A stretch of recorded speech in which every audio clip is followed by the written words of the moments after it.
जज साहब अपनी ही माँ को आश्रम में छोड़ आए। आश्रम में माँ पर नजर रख सके इसलिए उधर के चौकीदार से दोस्ती कर ली थी और कुछ पैसे दे दिए थे।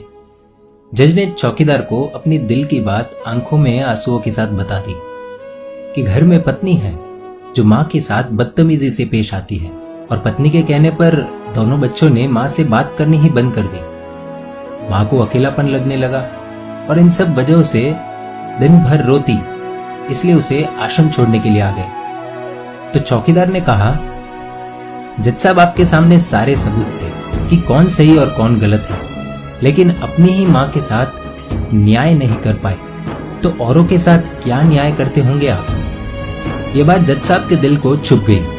चौकीदार की इतनी सी बात का इतना असर हुआ कि 2 रात नींद नहीं आई, 2 दिन से खाना नहीं खाया और कोर्ट भी नहीं गए। ऐसा लग रहा था जैसे एक चौकीदार ने जज साहब की दुनिया हिला दी। जज साहब अपने घर में रूम से बाहर आए। दोनों बच्चे और पत्नी खाना लेकर इसी इंतजार में खड़े हैं कि कब खाना खाएंगे। तभी जज साहब ने एक कागज पत्नी को और 2 अलग कागज अपने बच्चों के हाथ में थमा दिए। कागज की एक लाइन पढ़ी तो पत्नी के हाथों में से थाली गिर गई। जज साहब बोले, मैं तुम्हें तलाक दे रहा हूं, और बच्चों से कहा, आज से मेरी सारी प्रॉपर्टी आप दोनों की, मुझे कुछ नहीं चाहिए। बच्चों ने उन्हें जबरदस्ती कुर्सी पर बिठाया, हाथ जोड़कर पैरों में गिरकर इन सबका कारण पूछा। आंखों में आंसुओं के सैलाब के साथ जज साहब बोले कि मैं मेरी 65 वर्ष की माँ को आश्रम छोड़ के आया हूँ, अनजान लोगों के भरोसे छोड़ के आया हूँ, और आप सब कारण पूछ रहे हैं। हम लोगों को शर्म आनी चाहिए। रोज मेरे कोर्ट से आने के बाद माँ रोती थी कि बेटा प्लीज मुझे ओल्ड एज होम में शिफ्ट कर दो।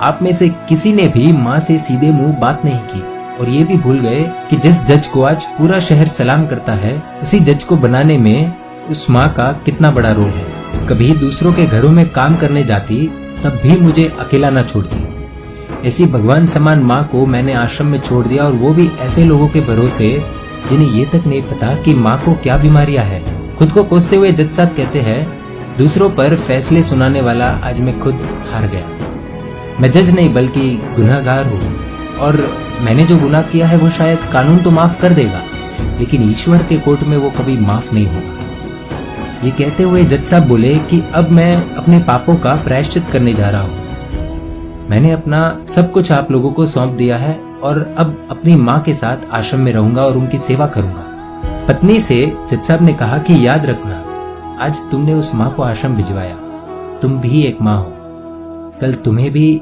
कोई आश्रम भेजेगी, तब तुम्हें मेरे इन शब्दों का अर्थ सही मायने में समझ आएगा।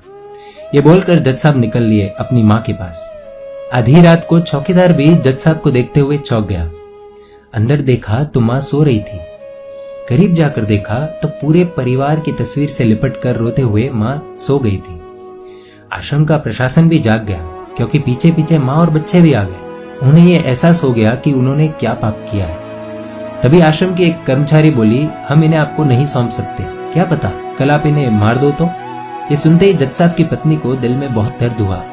वो बोल उठी कि मैडम जी, शायद हमारे हाथों बहुत बड़ा पाप हुआ है, मानते हैं, लेकिन अब हम इन्हें मारने नहीं, इन्हें एक नया जीवन देने आए हैं। आश्रम के सभी बुजुर्गों की आंखों में आंसू थे। सब के सब रो पड़े।